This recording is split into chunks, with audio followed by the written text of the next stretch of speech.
Hola, hola, ¿cómo les va? Muy buen mediodía, 13 horas, acá estamos en vivo en la segunda edición hasta las 2:30 de la tarde con este equipete de lujo que ya mismo se los voy a presentar.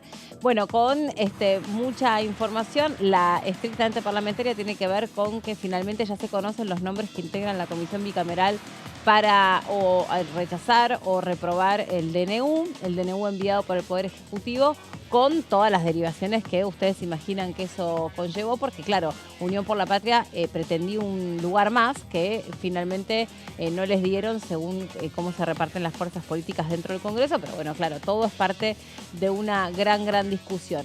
Y nos acercamos al 1 de marzo, el día en el que el presidente Javier Milei deja inaugurado el periodo ordinario de sesiones, a donde también hay expectativas sobre cuál va a ser el contenido de su discurso de cara a los tres poderes del Estado, pero principalmente cuáles pueden llegar a ser aquellos proyectos que deriven de esta ley de bases y puntos de partida para la libertad de los argentinos, que no pudo ser, la ley que no vio la luz. Bueno, ahí seguramente también hay que esperar, porque algo de todo esto se va a transformar en distintos proyectos que siga enviando el Poder Ejecutivo o que quiera que los diputados se pongan a trabajar sobre esas cuestiones. Bueno, hubo más declaraciones en los medios, toda el López Murphy Gate y toda la cuestión vinculada a lo que lo llamó traidor, por si se lo perdieron, así que ya vamos a estar hablando de todo esto. Le doy la bienvenida a mis compañeros y amigos. Meli, Jofre, ¿cómo va? Hola Meli, Bienvenida. buenas tardes, gracias, un gusto estar acá con vos, con Martín. Bueno, sí, como vos decías, la discusión de la bicameral seguramente va a ser algo que va a seguir ahí, porque desde Unión por la Patria reclamaron incluso que, bueno, se hayan mantenido estos 3 miembros para el bloque, pero según de qué lado se mire, del oficialismo o de Unión por la Patria, los números ahí son un poco distintos para el porcentaje que le corresponde a la representación. Lo que importa es que ya están, pero la bicameral, quien tiene que llamar a constituirla es el Senado, le corresponde a la presidenta de esa Cámara, Victoria Villarruel. Hay que ver si esto sucederá efectivamente en estos días. Esta semana no se ve muy posible, pero bueno, la realidad es que hay presión, sobre todo desde la Cámara Alta, para ya comenzar a tratar ese DNU. Y está Martín Bravo también con nosotros. Hola Martín, ¿cómo va? ¿Qué tal, Meli? Muy bien. Sí, como decían, generó bastante controversia la conformación de esta bicameral del lado de diputados, ¿no? De los 8 integrantes de diputados, finalmente quedaron 3, quedó empatados, podemos decir. Quedaron 3 que van a estar seguramente favorables al decreto, 2 de la Libertad Avanza y Hernán Lombardi del PRO, que es bastante cercano al gobierno. Exactamente.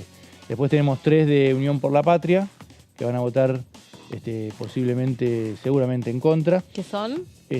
Son Ramiro Gutiérrez es uno y Carolina Gailear, la que era presidenta de la Comisión de Juicio Político, y Vanessa Siley, también otra diputada con mucho protagonismo. Claro, en también ese debate. con mucha cercanía al Poder Judicial. Bueno, Sí. 3 nombres muy conocidos en el sentido de que son diputados que tienen mucha trayectoria acá adentro, que estuvieron en comisiones importantes. Y Ramiro Gutiérrez, justamente ya que lo menciona Martín, vamos a estar conversando con él en un ratito nada más, así que interesante para poder charlar con el diputado que ha cumplido un rol muy importante, sobre todo durante el recorrido de Sergio Massa como candidato a presidente.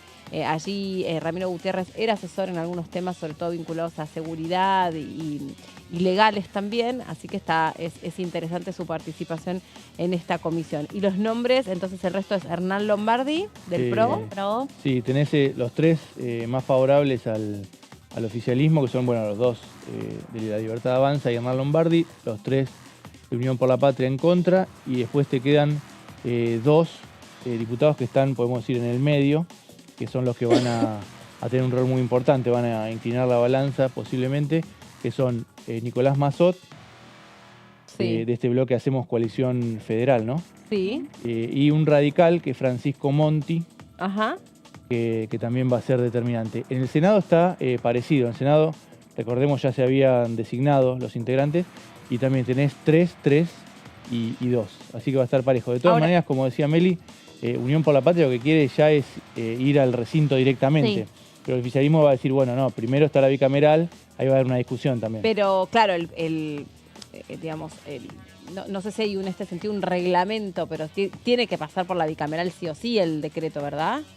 No, en ¿No? realidad, ¿Puede, vencido no? el plazo para que lo trate la bicameral, puede ir directamente al recinto. Sí, Pero así ahí lo no- establece la ley del trámite legislativo. ¿Y está vencido el plazo o no? Está vencido el plazo, sí. Listo, Súper o sea, podría vencido. Fue en pasar. diciembre el decreto. El tema es que, claro, en Unión por la Patria pidió 3 sesiones en Senado y igualmente cualquier Cámara lo puede tratar. No es que porque el DNU ingresó por el Senado tiene que tratarlo primero. Pasa que Unión por la Patria está en condiciones más favorables para conseguir 4 votos más, armar una mayoría y poder en este en caso diputados. rechazarlo. No, en el Senado. En el Senado está a 4. Y ahí pidieron, ya pidieron las Ya sesiones, pidieron pero sesiones, la presidenta Villarruel no las concedió, ahora pidieron una nueva para este viernes, que justamente este viernes también hay sesión preparatoria. Ahí el tema obviamente se va a colar, además porque va a haber reproches y reclamos hacia Villarruel, porque en el reglamento del Senado establece que a pedido de 5 senadores tiene que convocarse a una sesión y ella no lo habilitó. Puede ahí ser lo que que dice el argumento... el oficialismo, claro, argumenta, hay dos argumentos, ¿no? Por un lado uno técnico y otro más político. El técnico es que durante el periodo de sesiones extraordinarias solamente se tratan los proyectos que envía el Ejecutivo. Eso es cierto. es cierto. Pero también Sí. hay como una contradicción, depende la interpretación que se le dé.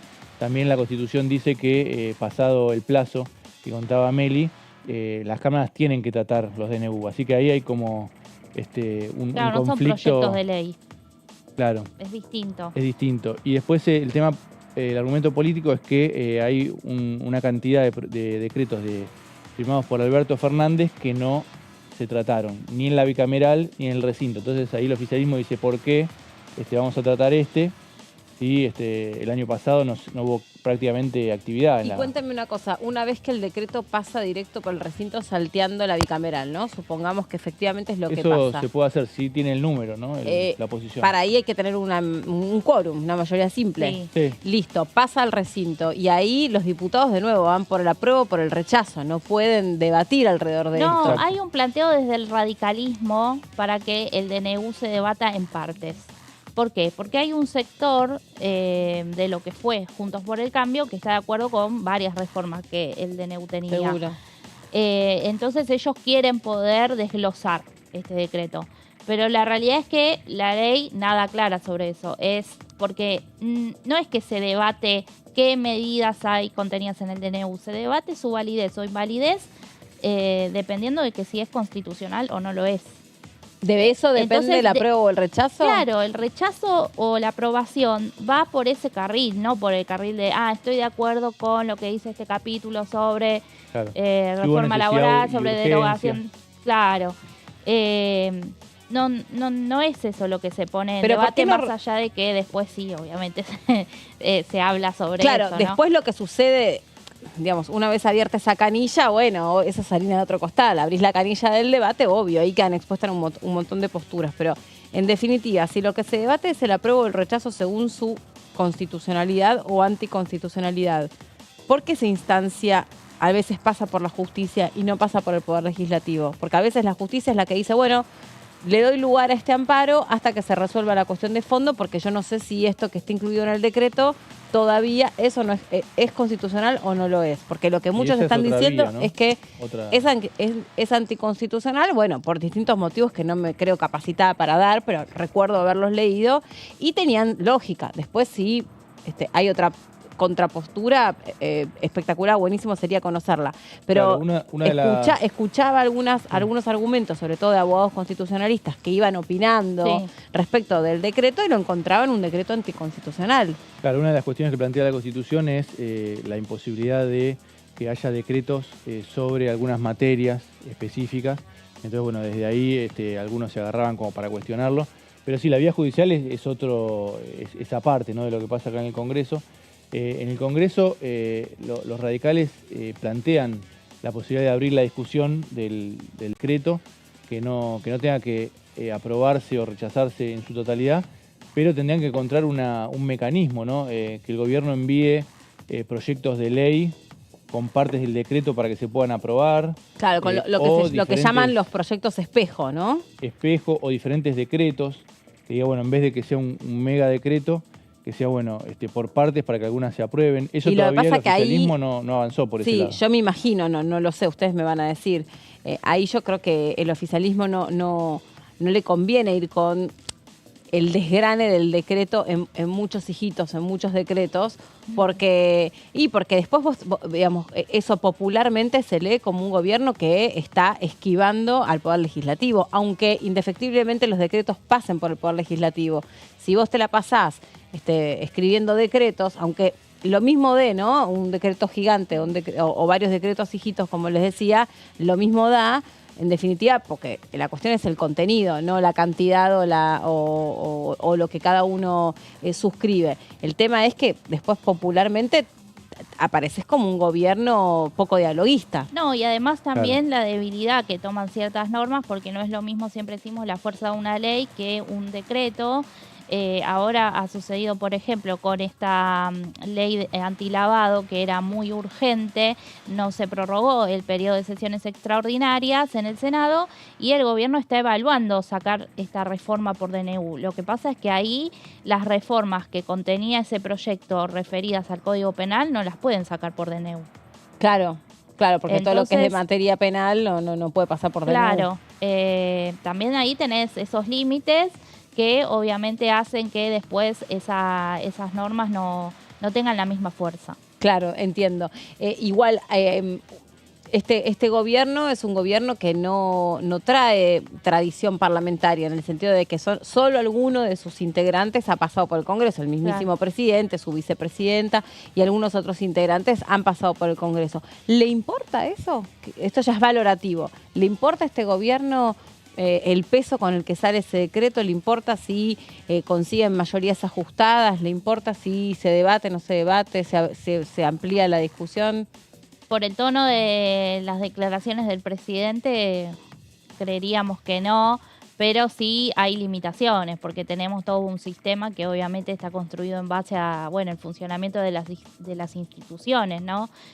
No cualquier poder para eso, no es que cualquier poder puede pasar por encima del otro, más allá de, estas críticas que tiene el presidente Javier Milei hacia el Poder Legislativo. En algún momento choca, obviamente, con la realidad que se encuentran aquí, quienes después tienen que comandar el diálogo, como incluso los propios referentes, obviamente, de La Libertad Avanza, ¿no? Como son la presidenta Victoria Villarruel, el presidente de la Cámara Martín Menem, quienes habrían sido, dicen, los que le sugirieron al presidente Milei que hable en el recinto el 1 de marzo. Porque recordemos que primero se hablaba, después de caída la ley Ómnibus, que Milei podría volver a hablar en las escalinatas. Bueno, eso no va a suceder, él mismo confirmó que va a hablar en el recinto, pero quienes habrían estado detrás también un poco de esa decisión son obviamente sus espadas aquí en el Congreso, que son los que después tienen que conseguir votos y consensuar con las otras fuerzas. Y una pregunta que me quedó en el tintero, ahora vamos a empezar a repasar las voces de los protagonistas. Dentro de los nombres de La Libertad Avanza que integran la bicameral, ¿quiénes son? ¿Te acordás? El presidente del bloque está Oscar Sago, es uno.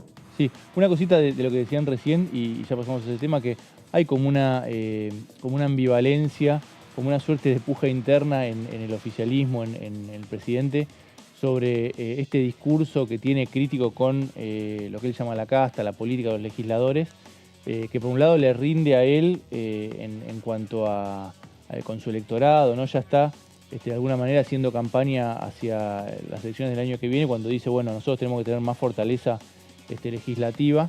Evidentemente eso le rinde. Ayer en Corrientes fue por ese lado también, esa línea discursiva, y después las necesidades que tiene, como decía Meli, en el Congreso, tanto el presidente como los referentes legislativos, como Guillermo Francos, el ministro del Interior, que ahora está en Salta, reunido con gobernadores, tratando de recomponer esa relación. Están en terapia de pareja, ¿no? Donde está Villarruel también. hay un doble juego ahí. También claro. viajó Villarruel con estas reuniones.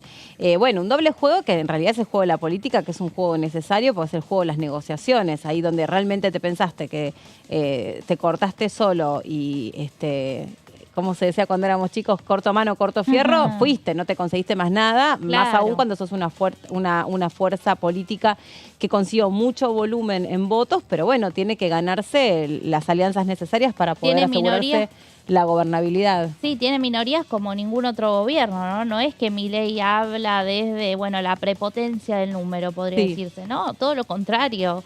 Entonces ahí, bueno, es más complicado. ¿Cuánto puede aguantar ese discurso no tan duro para con el Congreso? Pero ponele que el discurso, desde la retórica, vos lo puedas sostener, porque como decía Martín, puede ser que incluso le rinda. Para el núcleo duro. Claro, puede ser que incluso le rinda y eso se verá, porque viste que esto es un día a día también. Sí. Aquello que vos pensás que es estratégico y que te rinde o que te resulta espontáneo y genuino para tu propio electorado, luego después lo que vas viendo es que vas teniendo distintos baños de realidad. Algunos son más fríos, algunos son más tibios, pero son todos baños de realidad.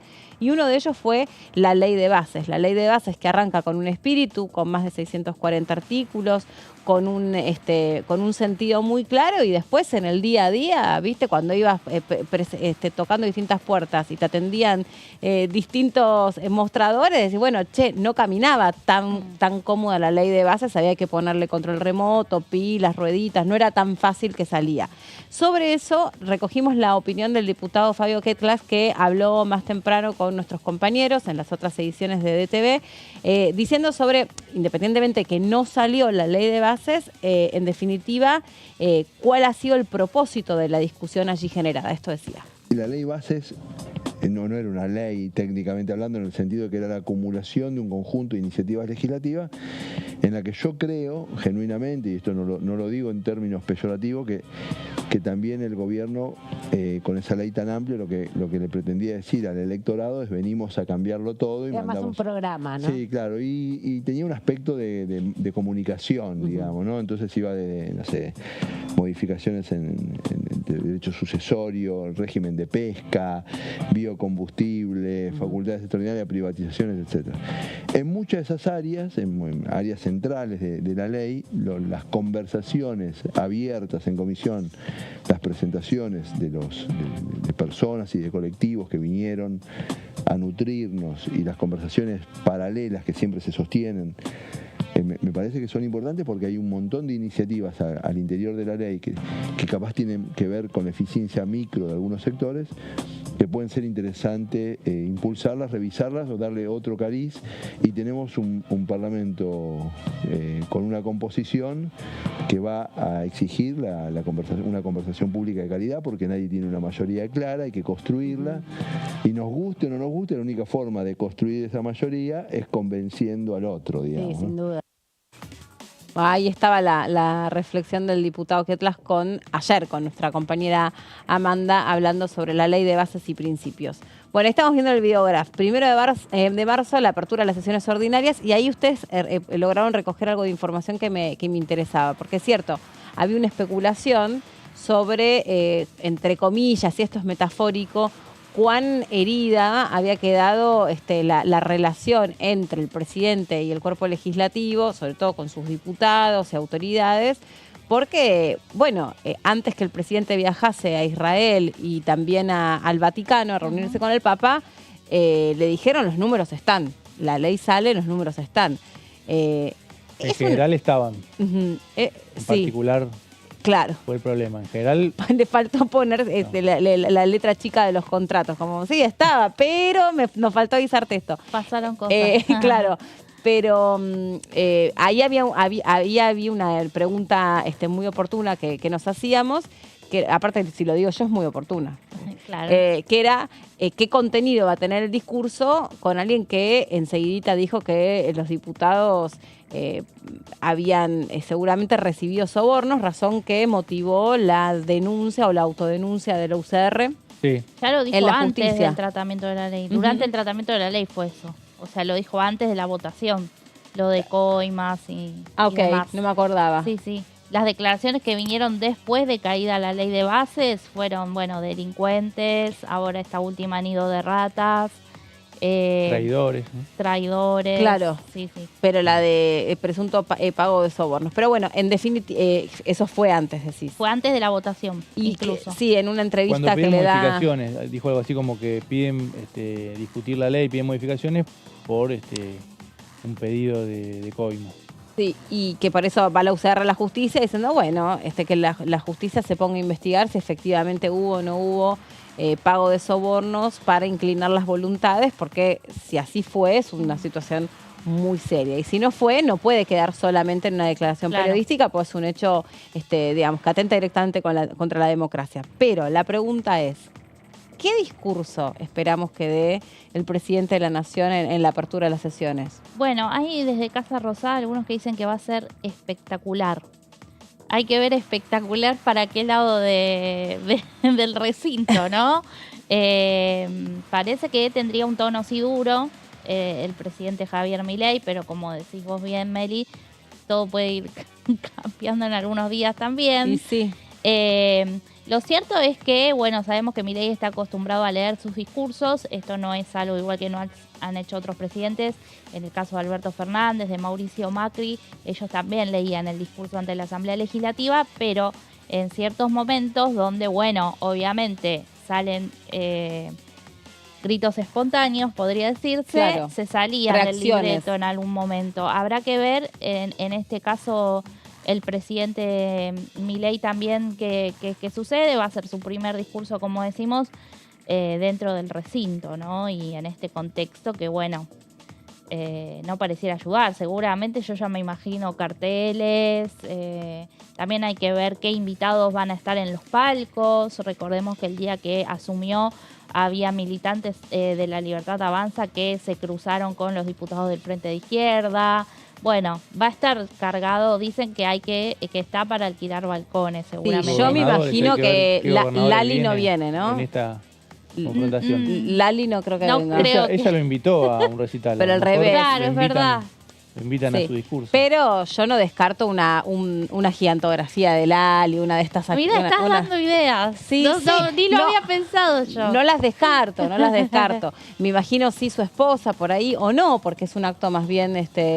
No suelen ir no me acuerdo, No. pero me parece... Sí, suelen venir. No, el 1 de marzo no. Fabiola vino a la Asunción. Tenés razón, estoy confundida. Bueno, eso estaba tratando de hacer memoria, que no me sobra mucha, menos a esta altura del año, sí, porque recién arranca, pero de la vida, te quiero decir. No me sobra mucha memoria, pero estaba tratando de acordarme las características del discurso de apertura de Alberto Fernández, a donde los protagonistas, sin querer serlo, fueron los integrantes de la Corte Suprema, que se acuerdan que el plano era cerradito, cortito, la cara de los integrantes de la Corte. Había dos, ¿no? Rosenkrantz y Rosati. Exacto, porque ya se había iniciado el proceso de pedido de juicio político contra los integrantes de la Corte. Esto fue antes de la apertura del periodo. Entonces, claro, estaban ahí sentados, como que no le quedaba otra que estar ahí, porque ganas de irse no le faltaban, me imagino.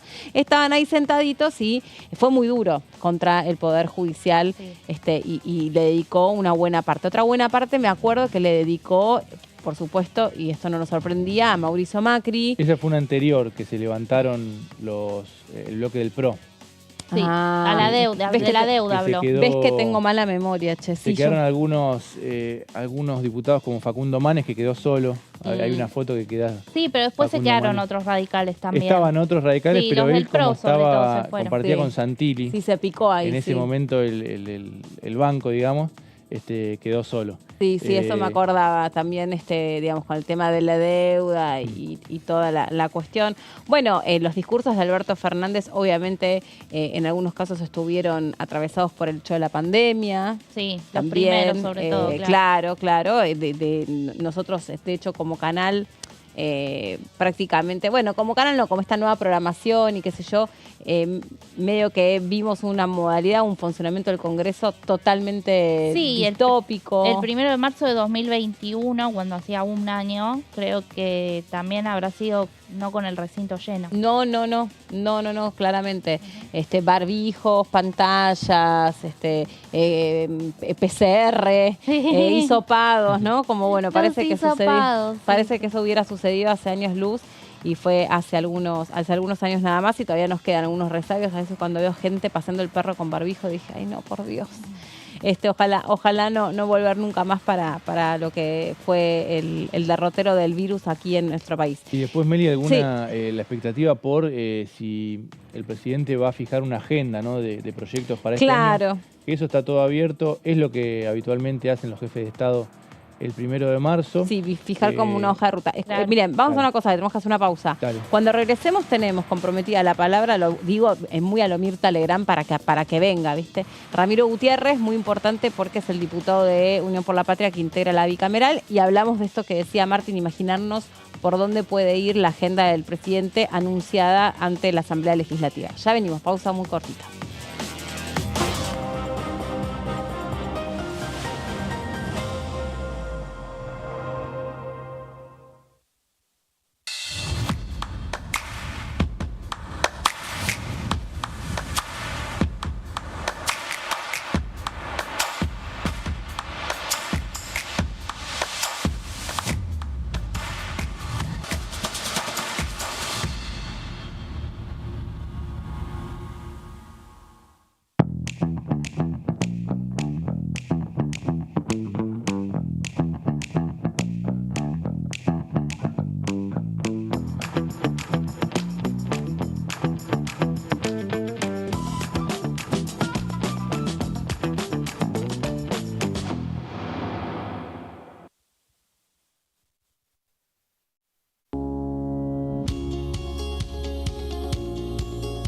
Cuando un proyecto de ley ingresa a la Cámara de Diputados, ya sea creado por un legislador, enviado por el Poder Ejecutivo o producto de una iniciativa popular, se trata primero en las comisiones correspondientes para luego ser tratado en el recinto por los diputados.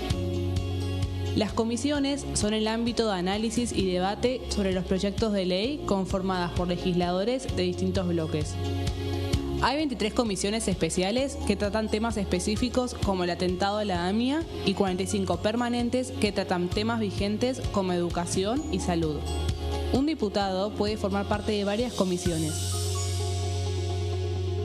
Cada comisión se compone de un presidente, un vicepresidente y de 3 a 5 secretarios. La duración de los miembros de las comisiones permanentes y especiales es de 2 años. Para que la comisión funcione debe tener quórum, es decir, un mínimo de 15 y un máximo de 31 a 49 diputados. Las autoridades son elegidas por los propios integrantes de las comisiones, que a su vez son elegidos bajo consenso por sus propios bloques. Para que un proyecto sea tratado en el recinto, debe contar con el apoyo de la mayoría de los integrantes de esa comisión. Al finalizar una reunión de comisión, se dictamina sobre la pertinencia de tratar el proyecto en el recinto. El dictamen propone una resolución o decisión sobre una o varias iniciativas o proposiciones.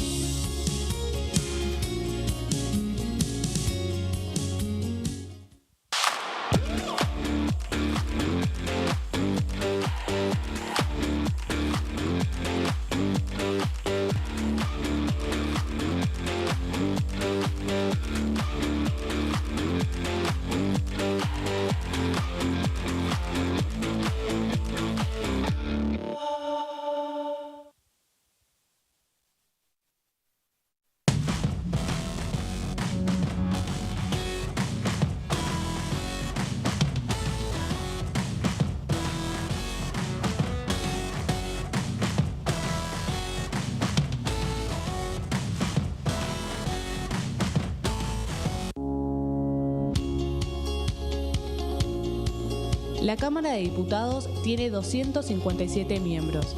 Los diputados debaten y sancionan leyes que rigen en todo el territorio nacional. Algunas de las más importantes son el presupuesto de gastos generales del Estado, el Código Civil, el Código Penal, la forma en que se rige el trabajo, las jubilaciones, entre tantas otras. Además, controla y hace un seguimiento de las políticas del Poder Ejecutivo a través de la visita de diferentes funcionarios o el pedido de informes, así como la posibilidad de realizar juicios políticos a los funcionarios. La duración de los mandatos de los diputados es de 4 años y pueden ser reelegidos indefinidamente.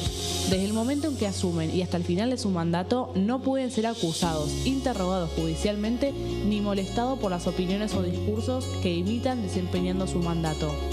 Son requisitos para ser diputado tener al menos 25 años, 4 años de ciudadanía argentina y haber nacido en la provincia por la que se postula o haber residido en ella los 2 años precedentes.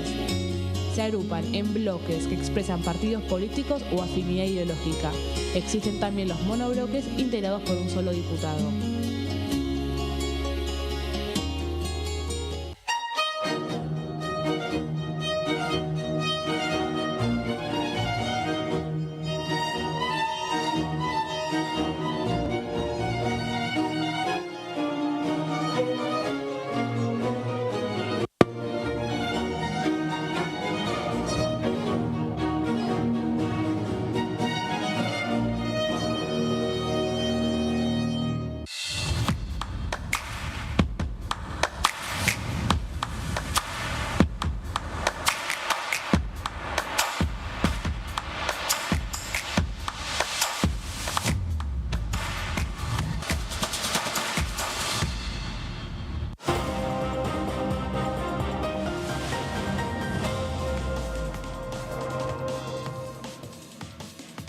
Estamos de regreso después de la pausa y estábamos preguntándonos cuáles pueden ser los proyectos que queden anunciados en la boca de Javier Milei en la apertura de las sesiones legislativas, si iba o no iba a haber tosedores, que eso es algo que estábamos comentando recién, ejército de tosedores.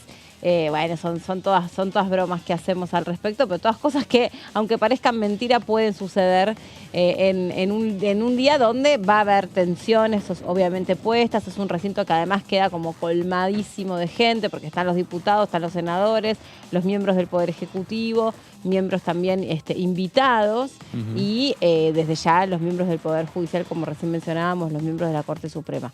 Entonces ahí quedan como todos apretaditos, sin demasiado espacio para respirar, en un clima que no viene siendo muy amable, en términos políticos por lo menos.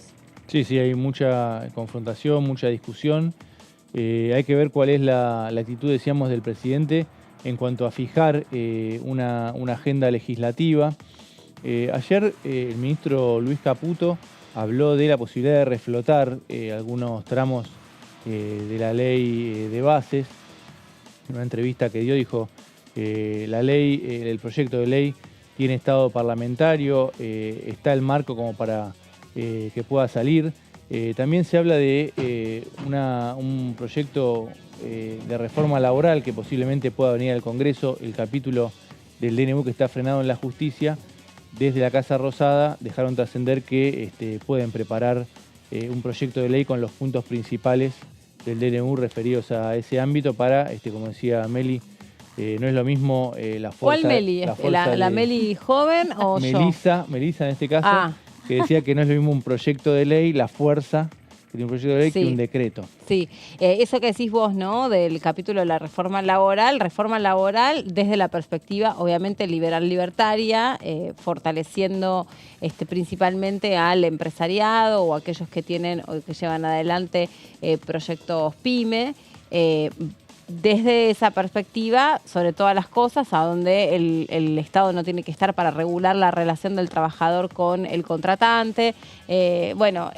Distintas cuestiones que también se apoyan en, por ejemplo, ver qué es lo que va a pasar con el salario básico vital y móvil, si finalmente el gobierno va a meterse o no va a meterse en esa discusión, porque según quien uno escuche, dicen sí, por supuesto, en algún momento se va a mediar, se va a fijar un piso, en otros sentidos dicen no es competencia de un político, dijo Javier Milei, le hace del presidente. Caputo ayer en la entrevista dijo que sí, dijo que sí, que posiblemente hoy lo fijen. De todas maneras, en 180.000 pesos. Le restó importancia, claro, dijo, bueno, igual es una referencia y claro, va a quedar fijado mucho menos de lo que reclamaba la CGT y la CTA. Bueno, con el anuncio de medidas de fuerza que se quieren llevar adelante también para poder batallar por, primero, apertura de paritarias, por ejemplo, en el caso de los docentes, y también revisar,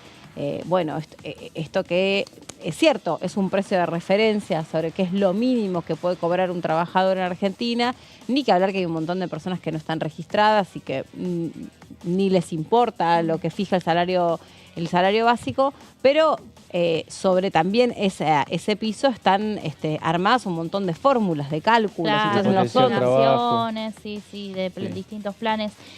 No, también algo del 1 de marzo que quería destacar es que, porque me recordás, Meli, con esto de la paritaria docente, va a ser en ese contexto, ¿no? En el contexto de comienzo de clases, que ya se está, obviamente, avisorando un poco complicado, pero hoy el vocero presidencial, Manuel Adorni, incluso habló, no dio muchas especificaciones, pero habló de que están viendo la posibilidad de declarar a la educación como servicio esencial. Eso era algo que estaba incluido en el DNU 70, pero que la justicia frenó ese capítulo y, bueno, al declararlo servicio esencial lo que hace es limitar de alguna manera el derecho a huelga, porque está esta cuestión de que los gremios alertaban por el comienzo de clases y, bueno, y los paros, ¿no? Sí. Así que ese clima va a estar latente el 1 de marzo. Va a ser el telón de fondo sobre el que se exprese en la apertura de las sesiones el presidente Javier Milei. Si me dan un segundo, le doy la bienvenida a nuestro próximo invitado.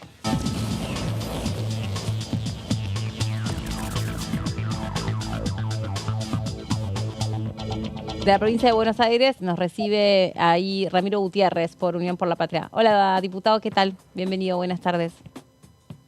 ¿Qué tal, Melina? ¿Cómo están? Saludos al piso. Muchas gracias. Bueno, acá estamos y lo primero es que, vimos ahí su nombre dentro de los que integran la Comisión Bicameral para el tratamiento del DNU. Así es, mi bloque ha confiado en que puedo estar ahí junto a Carolina Gailar y también a Vanessa Siley, así que los tres vamos a representar a Unión por la Patria en esta comisión de DNU. Sí. ¿Y qué escenario se imagina en ese sentido? Porque recién mis compañeros me decían, ojo, que por ahí van directo al recinto o tal vez pasa la discusión por la comisión bicameral. ¿Usted qué escenario, por lo menos cuál quiere Unión por la Patria que se incentive y cuál se imagina que va a terminar ocurriendo?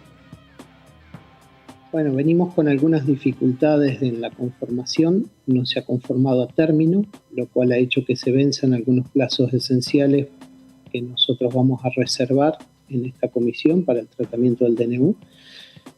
Creemos que está vencido, por lo menos es mi opinión, lo debo conversar con mis pares, pero creo que se han vencido algunos plazos para este tratamiento. Y después, por supuesto, nuestra integración. Debimos haber tenido 4 integrantes de Unión por la Patria y tenemos 3, con lo cual hay una desproporción no justificada que también merecerá algún tipo de planteos. Sí. Luego considero también que podemos bajar al Pleno tranquilamente para tratar este proyecto y no necesitamos dictaminar, porque por mi teoría de que están vencidos los plazos estaría habilitado el Pleno. Sí, y ahí, ¿qué números conseguiría en la Cámara de Diputados Unión por la Patria, imaginando que pueda tener algunos bloques aliados para el rechazo del DNU?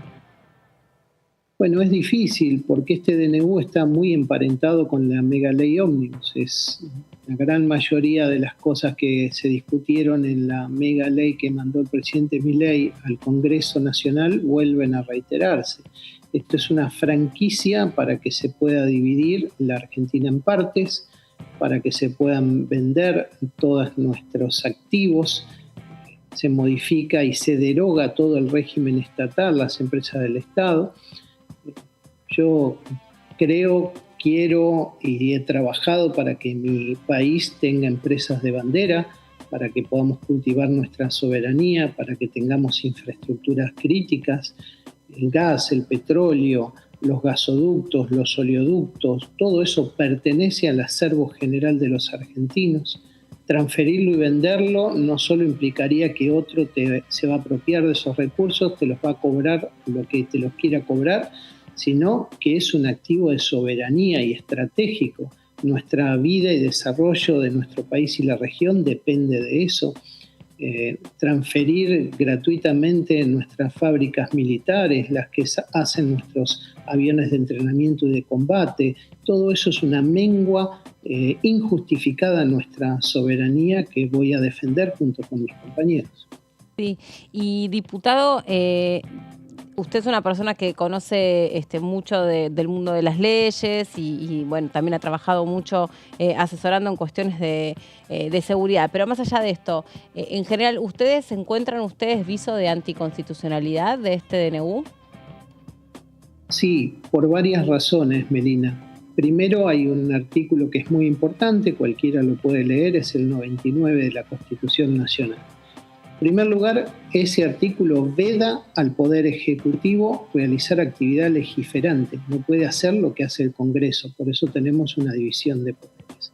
En segundo lugar, lo habilita solo en 2 situaciones y con una restricción que ahora te voy a decir. La primera situación, que es el primer condicionante, es que haya circunstancias extraordinarias por las cuales el Congreso no pueda funcionar.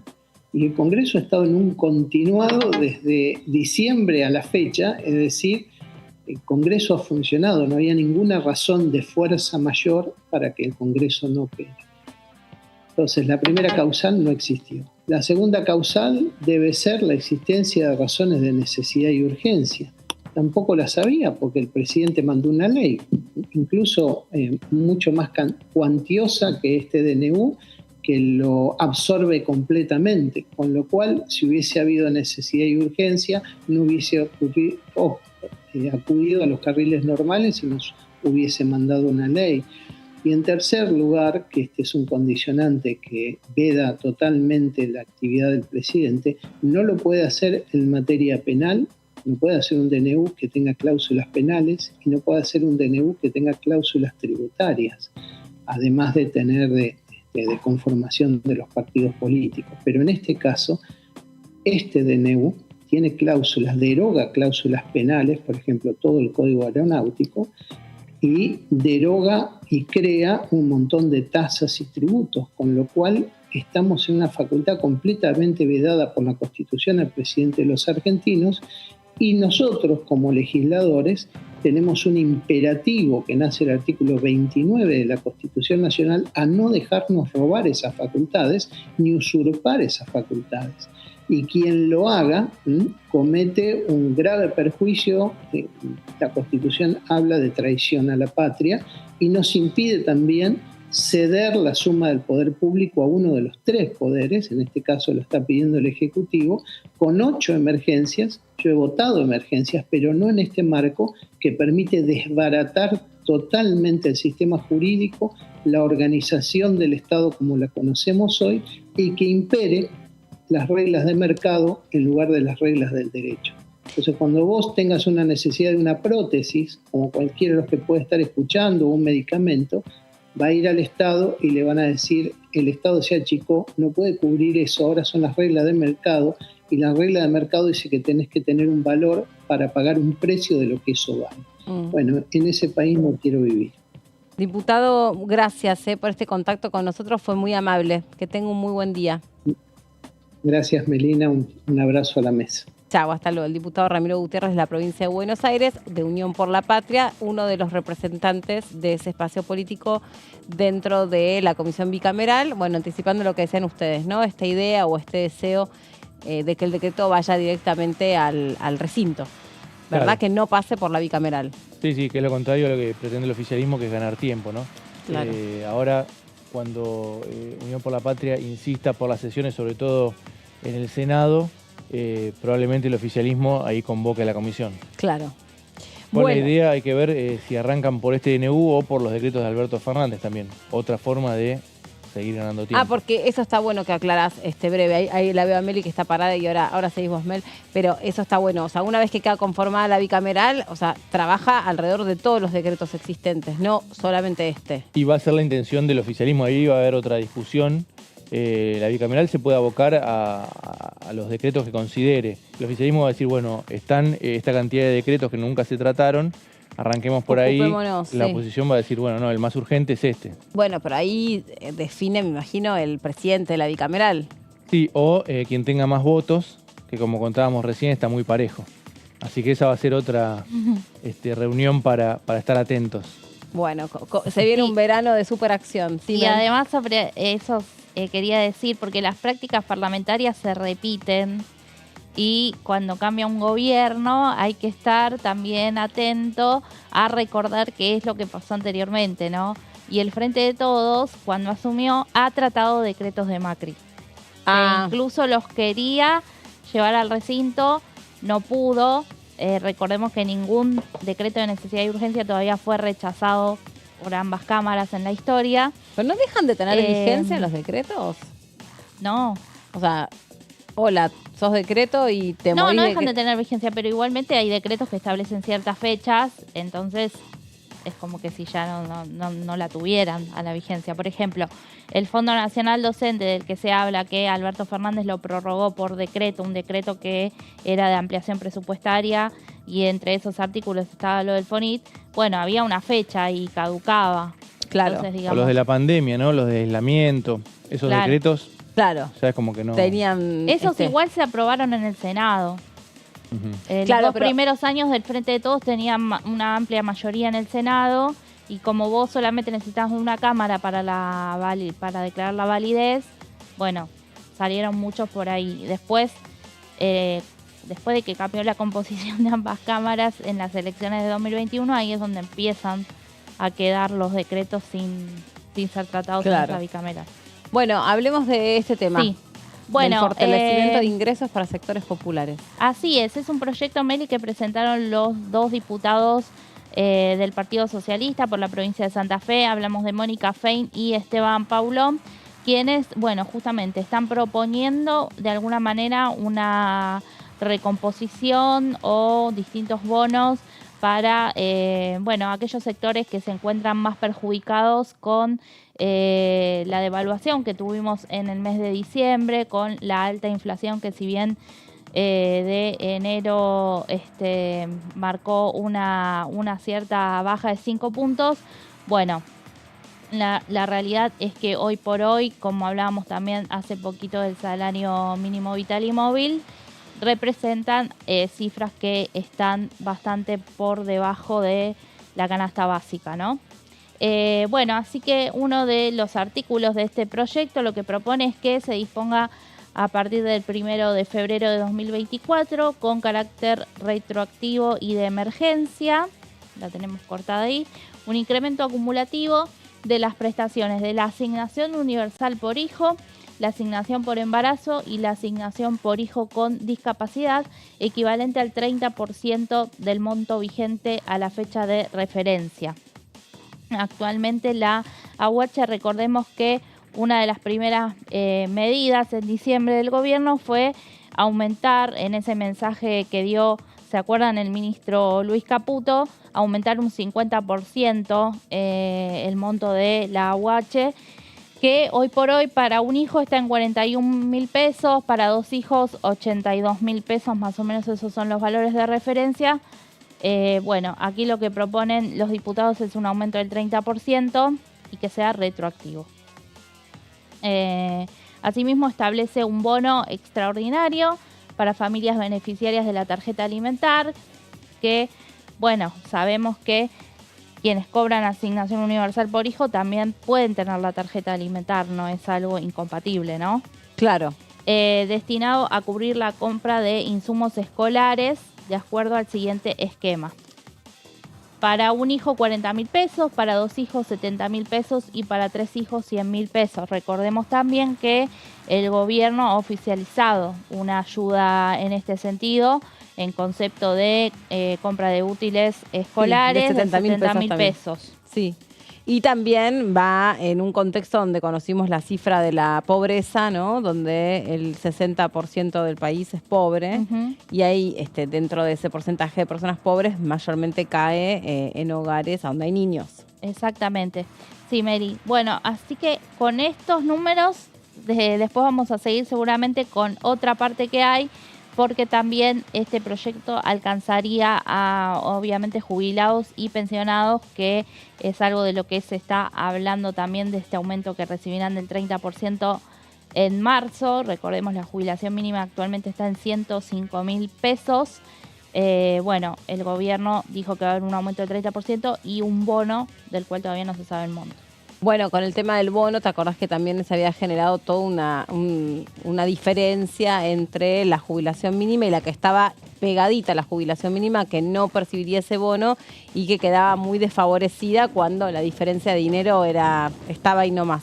Claro. Como suele pasar también, ¿no? Porque, bueno, son cuestiones complicadas de contentar a todos. Y aparte es un universo importante el de los jubilados, ni que hablar el de los hogares que necesitan, en general, algún tipo de asistencia para poder, imagínate, hoy estaban repasando, creo que era el diputado Arroyo que vino más temprano, la canasta escolar. Sí.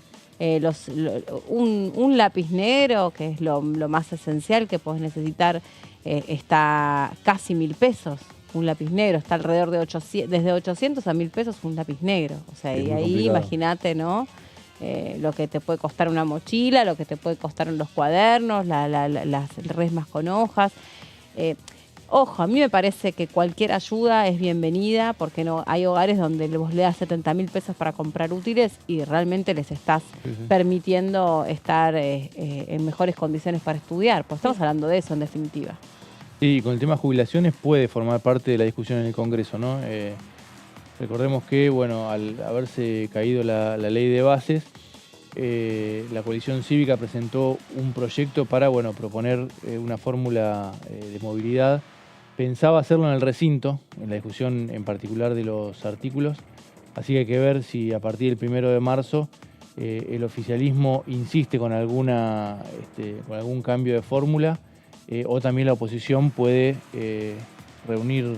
buscar un acuerdo para reunir el número, ¿no? Claro, claro.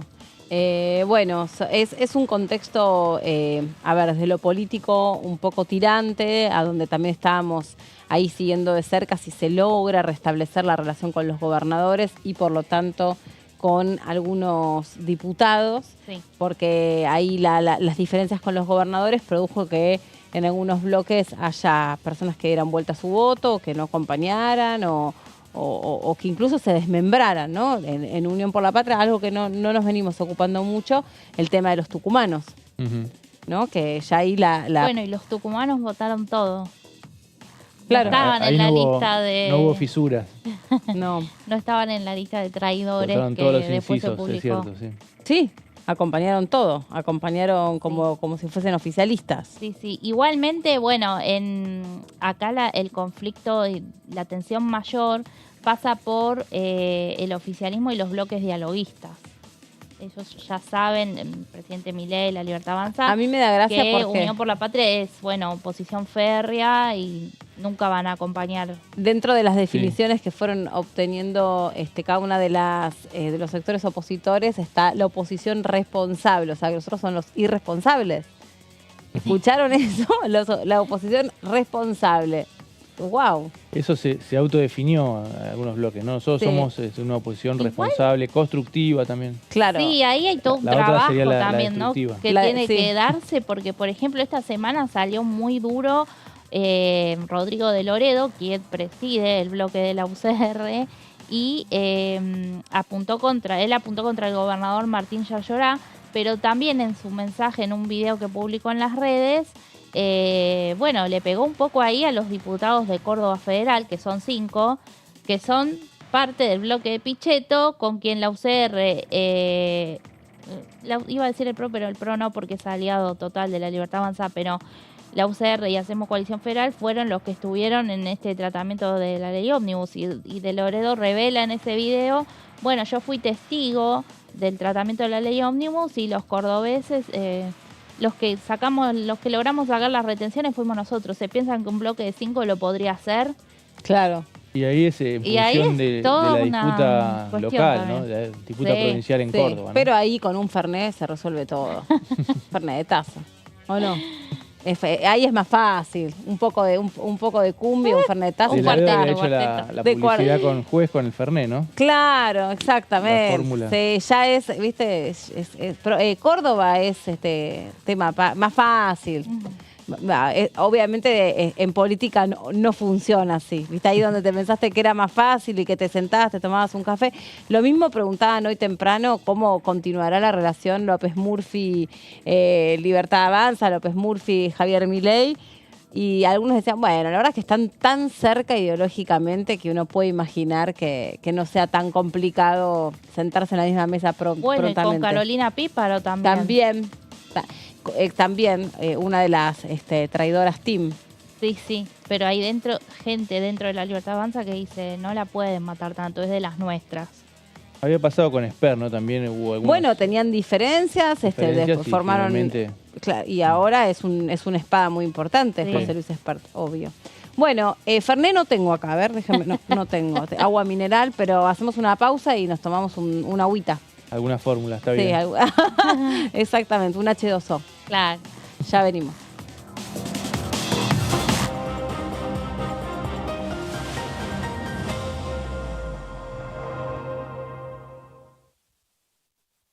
¿Qué diferencia hay entre la Cámara de Diputados y la Cámara de Senadores? La Cámara de Diputados representa al pueblo de la nación argentina. Esto significa que las provincias más grandes y con mayor cantidad de habitantes tienen muchos más diputados que las provincias más pequeñas. La manera de establecer las cantidades es proporcional. La Cámara de Senadores representa a las provincias. Cada provincia envía 3 senadores al Congreso Nacional. El total de senadores es 72, dado que las provincias argentinas son 24. Este es un número fijo. Por ejemplo, la provincia de Buenos Aires cuenta con 70 diputados nacionales y la provincia de Tierra del Fuego con 5. Pero tanto la provincia de Buenos Aires como la de Tierra del Fuego cuentan con 3 representantes cada una en el Senado de la Nación. Cada 2 años, el Congreso Nacional renueva la mitad de sus diputados y 1/3 de sus senadores nacionales.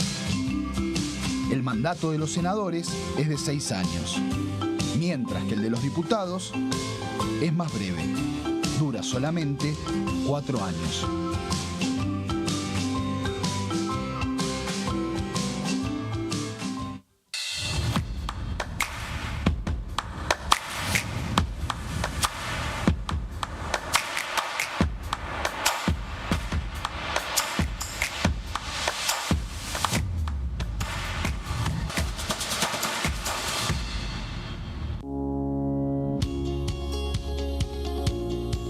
La Cámara de Diputados tiene 257 miembros.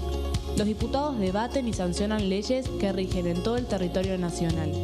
Algunas de las más importantes son el presupuesto de gastos generales del Estado, el Código Civil, el Código Penal, la forma en que se rige el trabajo, las jubilaciones, entre tantas otras.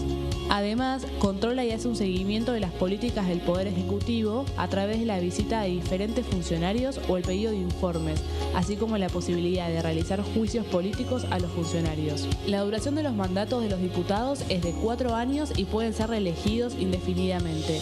Desde el momento en que asumen y hasta el final de su mandato, no pueden ser acusados, interrogados judicialmente, ni molestados por las opiniones o discursos que imitan desempeñando su mandato. Son requisitos para ser diputado tener al menos 25 años, 4 años de ciudadanía argentina y haber nacido en la provincia por la que se postula o haber residido en ella los 2 años precedentes. Se agrupan en bloques que expresan partidos políticos o afinidad ideológica. Existen también los monobloques integrados por un solo diputado.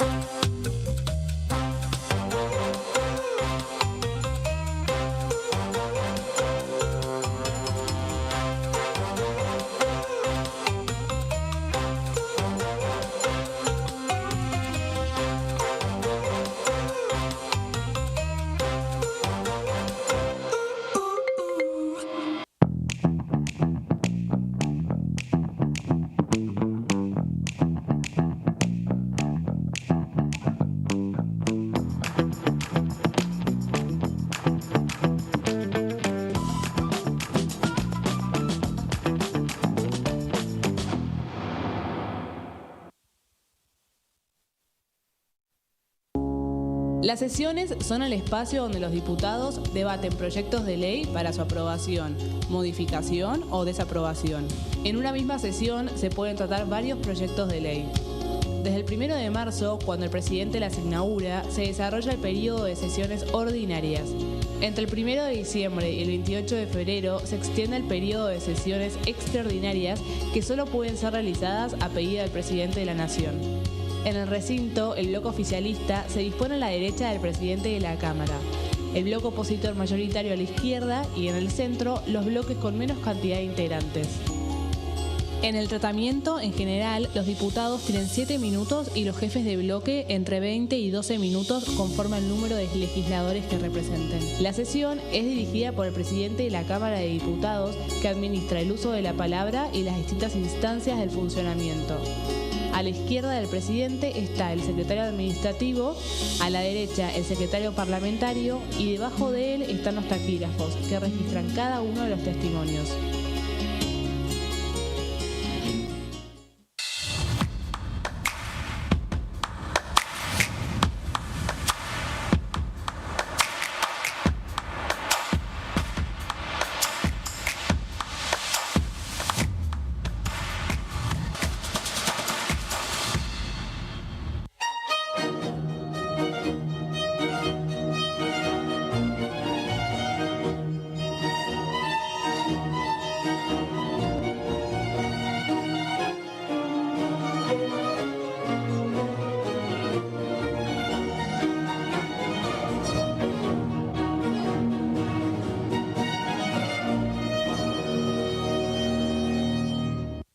¿Qué diferencia hay entre la Cámara de Diputados y la Cámara de Senadores?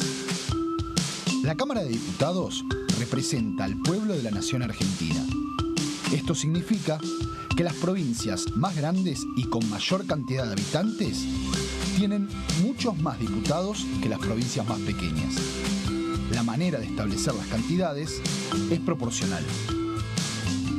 La Cámara de Senadores representa a las provincias. Cada provincia envía 3 senadores al Congreso Nacional. El total de senadores es 72, dado que las provincias argentinas son 24. Este es un número fijo. Por ejemplo, la provincia de Buenos Aires cuenta con 70 diputados nacionales y la provincia de Tierra del Fuego con 5. Pero tanto la provincia de Buenos Aires como la de Tierra del Fuego cuentan con 3 representantes cada una en el Senado de la Nación. Cada 2 años, el Congreso Nacional renueva la mitad de sus diputados y 1/3 de sus senadores nacionales. El mandato de los senadores es de 6 años, mientras que el de los diputados es más breve, dura solamente 4 años.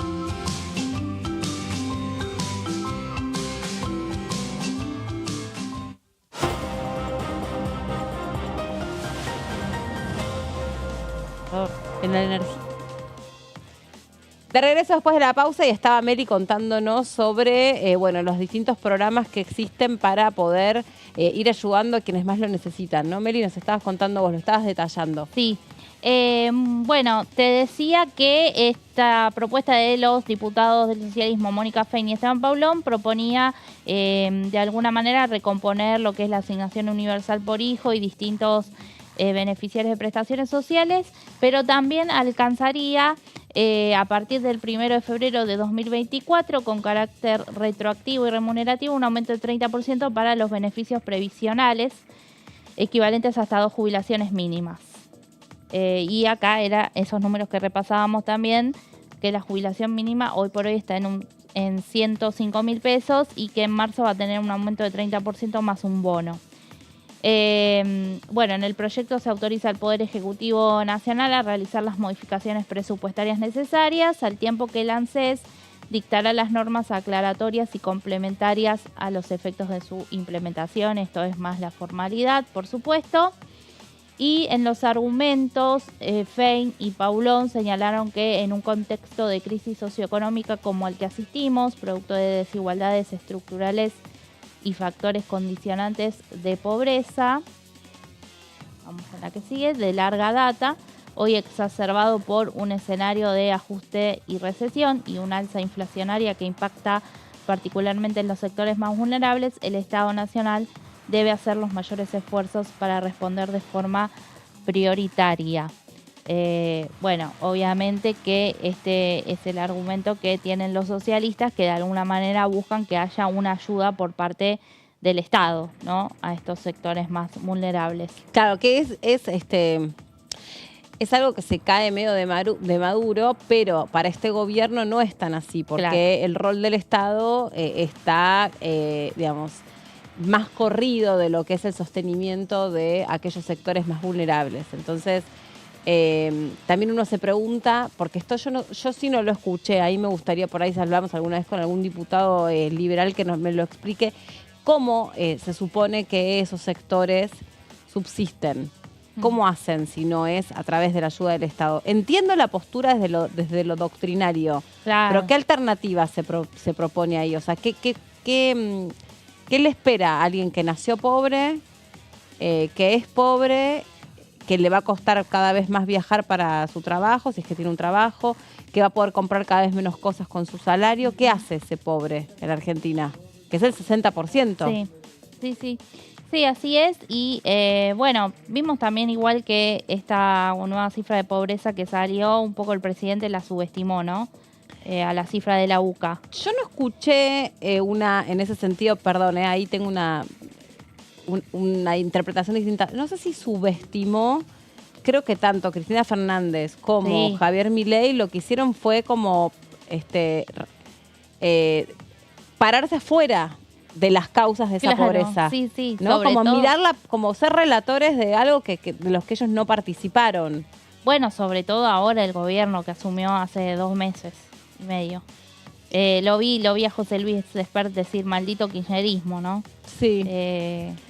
Pero bueno. Claro, porque además lo que se mide no solamente es la cantidad de pobres, sino cuántos nuevos pobres hay. Claro. Y cuántos nuevos indigentes y ya, digamos, qué cantidad de ingresos necesitas tener hoy en un hogar para no caer debajo de esa línea. Sí. Y ahí vos decís, bueno, son casi 600.000 pesos en un hogar que tenés que reunir. Ujú. ¿Cómo haces cuando el salario está puesto en 180.000 pesos, el básico? Sí, por eso muchas veces las críticas esas que se ven también de que se han escuchado, ¿no? De personas que cobran distintos planes o, bueno, mayor cantidad por tener mayor cantidad de hijos. Pero, a ver, ni siquiera aún así a esas personas les alcanza para tirar manteca al techo, nada que ver. No, y ponele que tirar manteca al techo es la expresión que uno usa para darte ciertos gustos. Sí, Ahora sí. estamos ante la presencia de personas que tienen trabajo y no cubren sus necesidades. En el verano lo que más escuchás son personas que no tomaron vacaciones Ujú. porque no podían, porque era entre pagar el alquiler y Sí. irse una semana. Entonces ha cambiado mucho la composición también, ¿no? De lo que se busca, de lo que se persigue, de lo que se puede. Hoy el otro día estaban dando, por ejemplo, los precios de los autos. Cambiar un auto No, sí. es, no sé, es impensado, ¿no? Con un trabajo. Por eso también van a cambiar un poco la mirada que tenemos sobre los insumos culturales, los momentos de ocio, porque Bueno, sí, el presidente lo dijo, los salarios son de miseria. Es así. sí, tiene razón. Y debajo de eso todavía están los sectores más vulnerables. Y Incluso los jubilados están más debajo de estos 180.000 que se van a fijar ahora del salario mínimo vital y móvil. Bueno, si a los jubilados le dan un 30% de aumento en marzo, se van a ir a 130.000 los de la mínima. Siguen estando completamente debajo, ¿no? Claro. Bueno, continuamos para completar, Meli, si te parece. Los diputados además consideraron que hay que asegurar la recomposición de las prestaciones de la seguridad social y de una fórmula jubilatoria con una tendencia cada vez más a la baja, la actual, ¿no? Tiene una tendencia cada vez más a la baja a medida que sufre los coletazos de la inflación. Ante una inflación anual del 211,4% y con una inflación por encima del 20% en enero de 2024, la jubilación mínima en Argentina alcanzará en febrero un valor real en términos de poder de compra que va a estar inferior al registrado durante la crisis de 2001, es decir, la más baja que en 2001. a raíz de la licuación por inflación. Esto fue lo que dijeron allí los diputados. Y algo más, el propósito del proyecto es mitigar de manera urgente la pérdida del poder adquisitivo de los sectores que se ven más sensiblemente afectados por el fogonazo inflacionario, sin pretender con ello tener por saldada la infinidad de asignaturas pendientes de la democracia argentina. Esto es lo que agregaron en sus fundamentos. Sí. Bueno, ahí estamos, ¿no? Con las placas, sí. Mel, cuando uno habla también de personas que necesitan algún tipo de asistencia por parte del Estado, también vos tenés realidades que son muy, muy diversas y a donde incluso cruzás algunas vulnerabilidades con situaciones de violencia o situaciones de drogadependencia o situaciones también de personas en la familia que por ahí están privadas de la libertad. Todo esto se amplía muchísimo más, es mucho más complejo, ¿no? Porque en general vos pensás como, yo creo, ¿no? Como gobierno, de la línea que seas, del color que seas, que tus ciudadanos cumpliendo con lo mínimo, yendo a la escuela, estando relativamente bien alimentados y teniendo un trabajo, así sea informal o una changa, van a poder ir prosperando. Pero después cuando vos cruzás esas vulnerabilidades con otros daños estructurales dentro de la sociedad, es mucho más difícil de imaginar. Por eso digo, si no es a través de una asignación, si no es a través de una ayuda, si no es a través del rescate del Estado, ¿cómo hace esa gente? Sí. Referentes de organizaciones sociales también están reclamando fuerte por la entrega de alimentos para los comedores populares. Hace unos minutos anunciaron que va a haber una conferencia de prensa el jueves, sí, para iniciar una protesta en común. Ahí había divisiones hasta el año pasado entre los grupos más vinculados a la izquierda, los que tenían relación con el gobierno de Alberto Fernández. Bueno, ahora se están reagrupando y van a hacer una conferencia de prensa en conjunto. Lo que dicen es, además del aumento de los programas sociales, es que se regularicen las entregas de comida a estos centros comunitarios, porque lo que dicen es que cada vez más gente está acudiendo a los comedores. En algunos casos dicen al nivel de la pandemia, a nivel de los meses más de mayor aislamiento de la pandemia. Sí, que ahí aumentó muchísimo, claro. Por el cierre de un montón de actividades, lógicamente. Y una cosa fue teniendo que ver con la otra. Sí. Escuchemos la palabra del diputado Stefani. El diputado Stefani es del PRO, es de la provincia de Tierra del Fuego y habla sobre los proyectos que pretende impulsar la Libertad Avanza y cuáles son los vasos comunicantes con el partido que le integra. Pero sí tengo una opinión personal. Yo creo que el PRO es un partido independiente de la Libertad Avanza. Creo que coincidimos en varios aspectos sobre los cuales quiere la Libertad Avanza avanzar, valga la redundancia, y eso quedó manifestado expresamente con la votación en el Congreso. Creo que tenemos esa vocación de cambio desde hace mucho tiempo. Me parece que hay en eso mucha coincidencia, pero obviamente hay algunos otros puntos en los cuales no coincido desde lo personal. En la gran mayoría de las cosas sí, tengo la voluntad de cambio, pero tengo una mirada un poco más federal de la Argentina, inclusive para puertas adentro del PRO. A mí me parece que el PRO tiene que tener un recambio y que tiene que tener una mirada mucho más federal de lo que es la Argentina para lo que viene. Claro, justamente. Y a propósito de esto, bueno, durante este fin de semana, volví a escuchar la referencia a Juntos por el Cambio, como si siguiera vigente todavía Juntos por el Cambio de alguna manera, que aunque bueno, en los hechos funcionan, no está formalmente declarada su extinción, pero de alguna manera sí. ¿Usted cómo ha quedado la relación y cómo cree que tendría que llegar a quedar la relación con el resto de los partidos que formaron parte de esa coalición? Bueno, yo creo que en principio hay que seguir aunando fuerzas que tengan esta misma voluntad de cambio, porque los números que tiene la Libertad Avanza de diputados en el Congreso y los que tenemos en el PRO no nos alcanzan como para hacer que esa voluntad de cambio que tenemos se concrete en un hecho. Obviamente no nos dan los votos para poder hacer que una voluntad de cambio pase a ser una ley y con eso se concrete en un hecho que el país va a cambiar, ¿no? y no quede en un grupo de diputados. Para eso creo que hay que seguir juntando voluntades, y en esas voluntades lo más cercano a tener una voluntad de cambio era Juntos por el Cambio, que también obviamente su nombre lo indicaba, nos unía esta misma voluntad de querer cambiar la Argentina, algunos con mayor gradualidad, otros con mayor shock. Bueno, ahí está la palabra del diputado Stefani de la provincia de Tierra del Fuego. Estábamos justo también mencionando, porque claro, poniendo los ojos en Tierra del Fuego, en el sur, todo lo que está pasando en Malvinas, ¿no? Toda esa escalada que está generando la visita de Cameron, que no es el cineasta, precisamente a las Islas Malvinas. Bueno, pensaba también en diputados que están ahí bien cerquita de las islas, que tienen siempre una mirada como de mayor reflexión sobre la soberanía de las islas. Vamos a ver qué es lo que en este sentido hace la Cancillería de Ana Mondino, a ver cómo se expresa al respecto. Bueno, vamos rápido con tu información, Martín.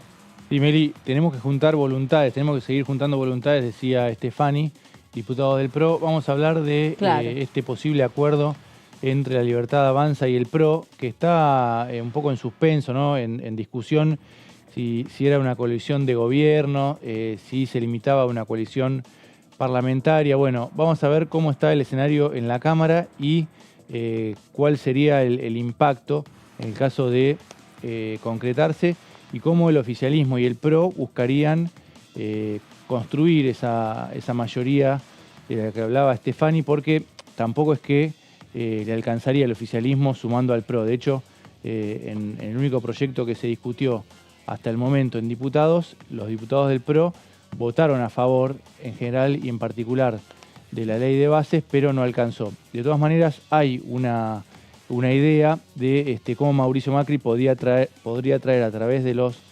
gobernadores algunos diputados más. En este momento la Libertad Avanza tiene, el bloque liderado por Oscar Sago, 38 diputados, 38 integrantes, y el PRO tiene 37.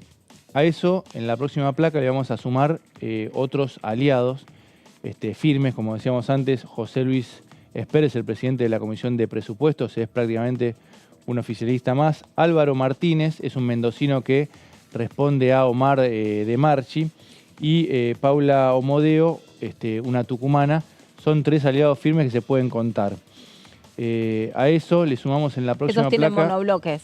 Son 3 monobloques, sí. Ellos son 3 diputados que están sueltos, digamos. Acá tenemos a los 3 de Tucumán, bloque liderado por Agustín Fernández, que también, como contábamos antes, votaron todo. Lo ponemos arriba de Píparo. Son más aliados en este momento que Píparo, que como sabemos tuvo algunos cruces y recibió algunas críticas por parte del presidente. El bloque de Píparo son 2. Si sumamos todos esos bloques son 80. Píparo, que si hacemos un poquito de memoria, por unas horas fue parte del Poder Ejecutivo, claro, del ANSES. Sí, había sido no designada, pero sí mencionada. Y más o menos, viste que ella hasta tocó la puerta tuvo reuniones y todo. Había anunciado una reunión con su antecesora, claro. Claro, o sea, ella ya se... Después terminó siendo Giordano, que ahora también... Se había puesto el traje. Sí. Que terminó siendo Giordano, que ahora fue desplazado justamente también por la votación por la caída de la ley de bases, ¿no? Porque está en pareja con una diputada. Sí, la diputada Torres, de Córdoba. Claro. Sí, pero no es por estar en pareja, sino porque es del sector del gobernador Yarlora. Ah, ¿vos le decís Yarlora? Yarlora. Yarlora, Córdoba. Pero le adjudicaron ese voto, de Torres, sí. de su pareja, sí. Sí, también, sí. Decíamos entonces 83 votos, le van a faltar casi 50, 46, para construir una mayoría, que lo va a buscar de acá. El oficialismo son estos 3 bloques dialoguistas que tienen mucha referencia en los gobernadores. Pero ahí la ¿Qué UCR, dice? toda juntita, ¿vos te la imaginás formando parte de este acuerdo? No, por ahora no. Pero No. ¿qué dice Mauricio Macri? ¿Qué dice en el PRO? Dice, bueno, si este acuerdo se concreta, Macri tiene ascendencia con algunos gobernadores radicales, por ejemplo, con Alfredo Cornejo, tiene llegada a Rodrigo de Loredo, que es el jefe de bloque del radicalismo. Bueno, la expectativa, por lo menos, la idea, el objetivo es que esa alianza, que ya existe, por otro lado, esa alianza, ¿no? Esa profundización de la alianza acerque también a algunos gobernadores y a sus diputados. El radicalismo tiene 34 diputados, hacemos coalición federal 23, ahí están los cordobeses.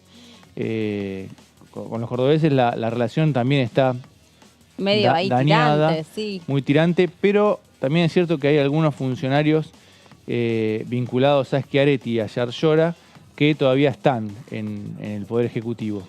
Y Yarlora intenta tender puentes con Guillermo Franco, con Milei.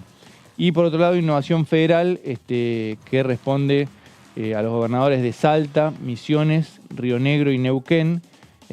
Como contábamos, Francos, el ministro del Interior, va a tener reuniones en Salta hoy justamente.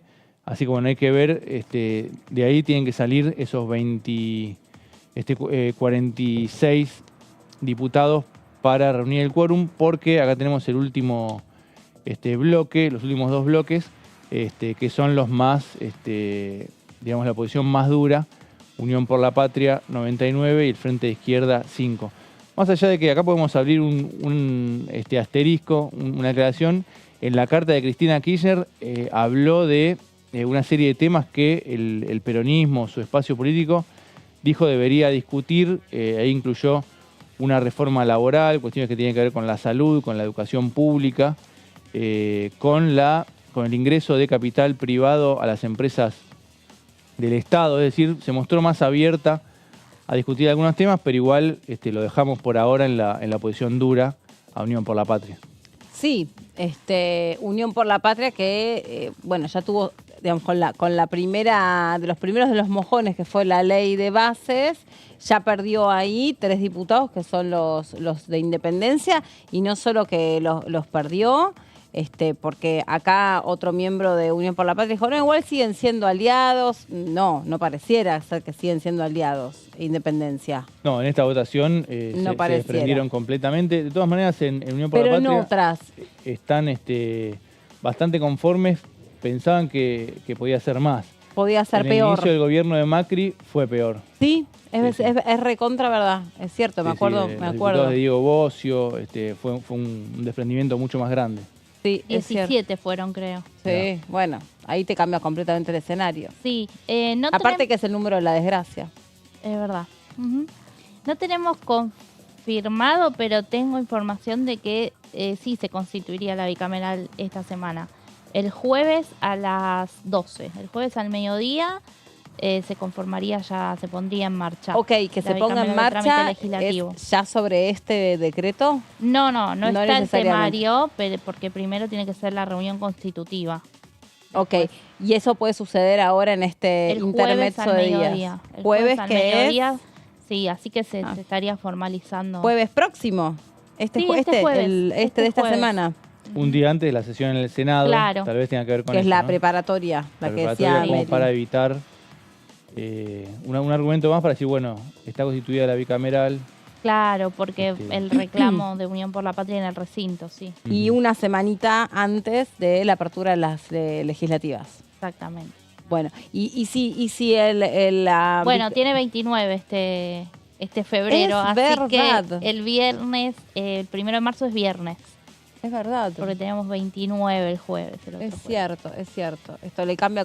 Mirá, es verdad. No me acordaba que era bisiesto. Che. Bueno, no sé con qué tiene que ver ni qué importancia tiene, pero simplemente no me acordaba.